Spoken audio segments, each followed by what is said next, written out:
बिस्मिल्लाहिर्रहमानिर्रहीम। अस्सलाम वालेकुम। Welcome to my YouTube channel law students platform. इस वीडियो में हम पढ़ेंगे कज़फ लायबल टू हद कब होगा, का प्रूफ कैसे होता है, कज़फ की पनिशमेंट क्या होगी, कौन बंदा कज़फ के लिए कंप्लेन कर सकता है और कौन से केसेस में हद इम्पोज नहीं होगी या इन्फोर्स नहीं होगी। अब सेक्शन 3 में कहता है कज़फ क्या है। Whoever by words either spoken or intended to be read or by signs or by visible representations makes or publishes an imputation of zina। तो कोई भी बंदा वर्ड से उसने वो बोले हों या ऐसी जगह लिखे हों कि लोग पढ़ सकें, या फिर इशारों से या फिर विजिबल रिप्रेजेंटेशन से किसी के खिलाफ जिना का इल्जाम लगाता है, concerning any person intending to harm or knowing or having reason to believe that imputation will harm the reputation or hurt the feeling of such person is said to commit कज़फ। उसका इंटेंशन ये है कि उस बंदे को नुकसान पहुंचाया जाए, पास रीजन टू बिलीव है, अब वो जानता है कि इस इम्प्यूटेशन से उस बंदे की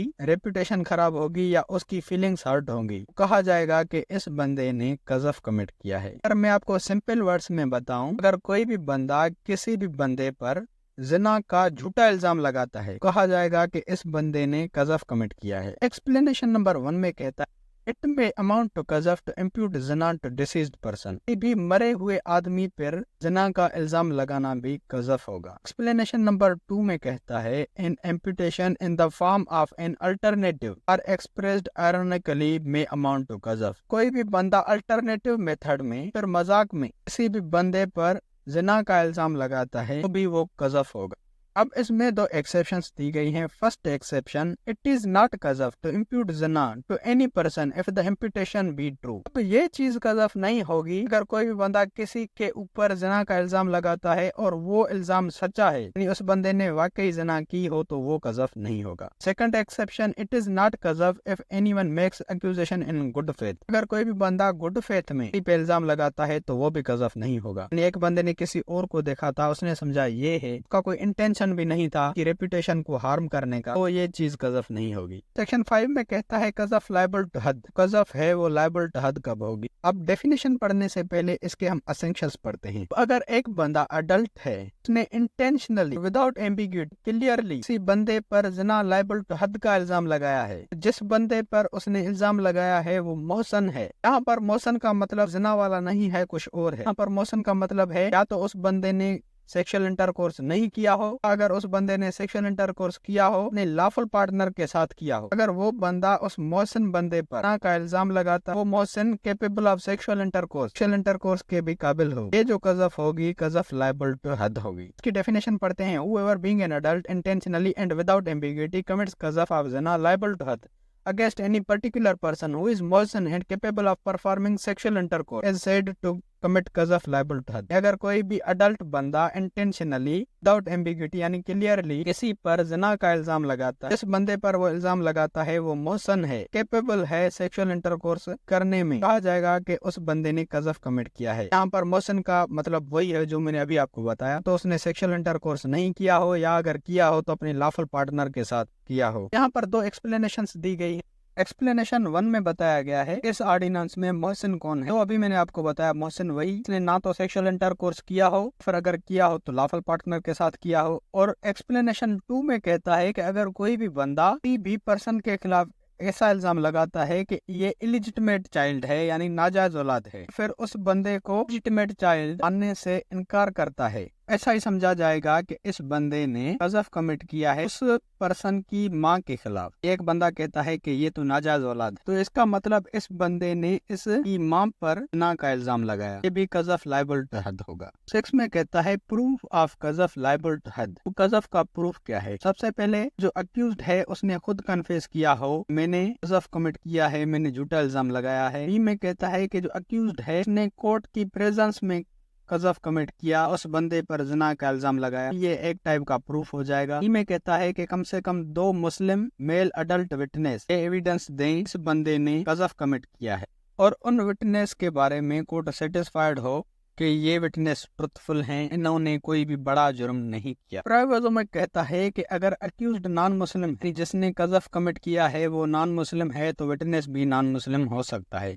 दूसरे प्रोवाइजो में कहा गया है जो विक्टिम है या कंप्लेनेंट है उसकी स्टेटमेंट विटनेस की स्टेटमेंट से पहले रिकॉर्ड की जाएगी। प्रिजाइडिंग ऑफिसर ऑफ कोर्ट यानी जज can dismiss complaint under section 203A of CRPC 1898। Presiding officer है यानी जज है, कंप्लेंट डिसमिस कर सकता है सेक्शन 203A ऑफ CRPC के अंदर। जज is satisfied that offence of कज़फ लायबल टू हद has been committed shall not require any proof of qazaf and shall proceed to pass sentence under section 7। जिस जज के सामने ये प्रोसीडिंग्स चल रही हैं, अगर वो जज सेटिस्फाई हो जाता है इस बंदे ने कज़फ कमिट किया है, जज को किसी भी प्रूफ की जरूरत नहीं होगी, किसी के भी कन्फेशन की जरूरत नहीं होगी, किसी भी आई विटनेस की जरूरत नहीं होगी, उसको सेंटेंस पास कर देगा जो भी कज़फ की सजा होगी सेक्शन 7 के तहत, जो अभी हम पढ़ेंगे। ये जो जज के पास पावर है ये सेक्शन 203A ऑफ CRPC के तहत है। पनिशमेंट कौन सी है कज़फ की,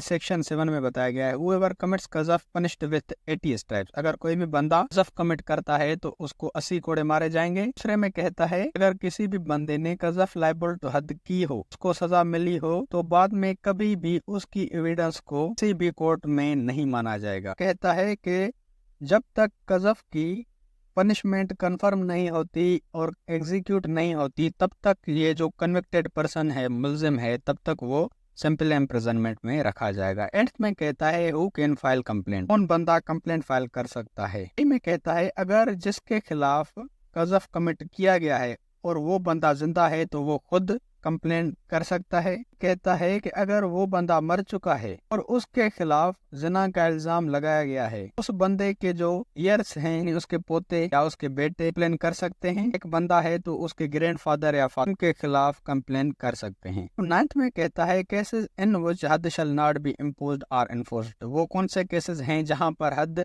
इम्पोज या इन्फोर्स नहीं की जाएगी। सबसेक्शन 1 में कहता है कि हद shall not be imposed in any of the following cases. नीचे दिए गए केसेस में हद इम्पोज नहीं होगी। हद यानी पनिशमेंट जो कुरान या सुन्नत में बताई गई है। ए में कहता है कि अगर किसी भी बंदे ने अपने डिसेंडेंट्स पे कज़फ कमिट किया है तब हद इम्पोज नहीं होगी। अगर किसी भी बंदे ने बेटे पे या पोते पे जिना का झूठा इल्जाम लगाया है तो इस केस में उस बंदे के ऊपर हद इम्पोज या इन्फोर्स नहीं होगी। और बी में कहता है अगर कोई भी बंदा जिसके खिलाफ कज़फ कमिट किया गया था और वो कंप्लेनेंट था, प्रोसीडिंग्स की पेंडेंसी के दौरान मर जाता है, तब भी हद इम्पोज नहीं होगी या इन्फोर्स नहीं होगी। जिसके खिलाफ कज़फ कमिट किया गया था और उसने उस बंदे पर केस किया लेकिन प्रोसीडिंग्स के दौरान ही उसकी मौत हो गई, तब हद इन्फोर्स या इम्पोज नहीं होगा। सी में कहता है when the imputation has been proved true.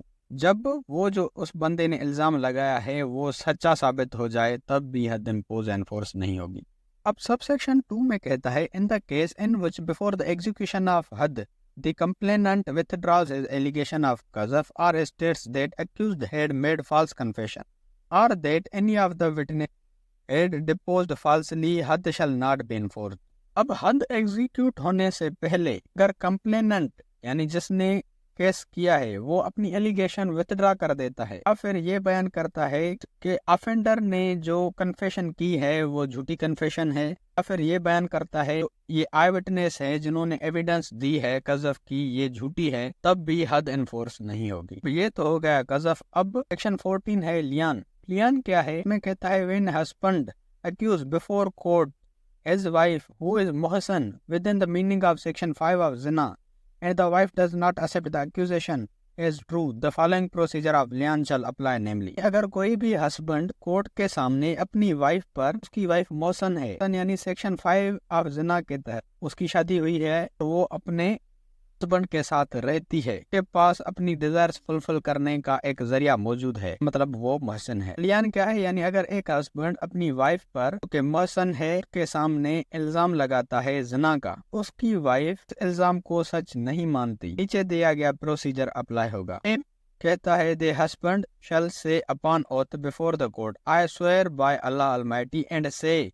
I am surely truthful in my accusation of zina against my wife, name of wife, and after he has said so 4 times, he shall say, Allah's curse be upon me, if I am liar in my accusation of zina against my wife। वो जो husband है court के सामने कसम उठा के कहेगा, मैं अल्लाह पाक कसम उठाता हूँ जो मैंने अपनी वाइफ के खिलाफ ज़िना का इल्जाम लगाया है इसमें मैं सच्चार हूँ, मैं सच बोल रहा हूँ। वो अपनी वाइफ का नाम लेगा। ये चीज वो 4 मरतबा कहेगा और उसके बाद कहेगा अल्लाह पाक की लानत हो मुझ पर, अगर मैं झूठा हूँ। मैंने इल्जाम अपनी वाइफ पे लगाया है, अपनी वाइफ का नाम लेगा। ये चीज हस्बैंड कहेगा। उसके बाद बी में कहता है कि उसकी वाइफ कहेगी रिप्लाई में कोर्ट के सामने, उसकी वाइफ कसम उठा के कहेगी कि मैं अल्लाह पाक की कसम उठा के कहती हूँ जो मेरे हस्बैंड ने मुझ पर इल्जाम लगाया है वो बिल्कुल झूठा है। और ये चीज वो 4 मरतबा कहेगी। उसके बाद कहेगी अल्लाह का कहर मुझ पर नाजिल हो, अगर मेरा हस्बैंड उसने मुझ पर इल्जाम लगाया है उसमें सच्चा हो।